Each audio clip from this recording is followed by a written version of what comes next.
இன்னல்களை போக்கி உங்களுக்கு அகத்தையே சொல்வதையே செய்வதையே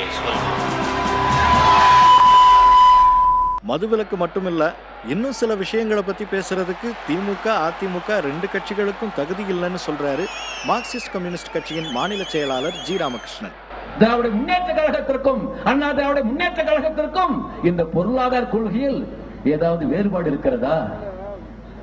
சாதி பேதமற்ற சமூகம் என சொல்லுகிற போது சாதி கொடி ஒழிப்பதற்கு, சமத்துவத்தை உருவாக்குவதற்கு திராவிட முன்னேற்ற கழகமோ அண்ணா திராவிட முன்னேற்ற கழகமோ முயற்சி எடுத்திருக்கார்களா? உங்களுக்கு தெரியாதல்ல. மக்கள் கூட்டணி சார்பாக மதுவிலக்கு கொள்கையை அமலாக்க வேண்டும் என்று ஒரு முழக்கத்தை உருவாக்கி ஆகஸ்ட் 4 தமிழகத்திலே கடையடைப்பு அறிவுகள் கொடுத்தோம்.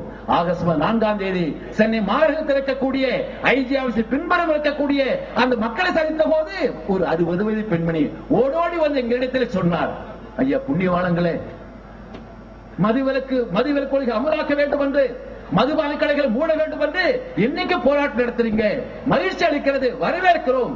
10 ஆண்டுகளுக்கு முன்னதாக நீங்கள் போராடி இருந்தால் என்னுடைய புருஷன் செத்திருக்க மாட்டான், என் புள்ள செத்திருக்க மாட்டான்.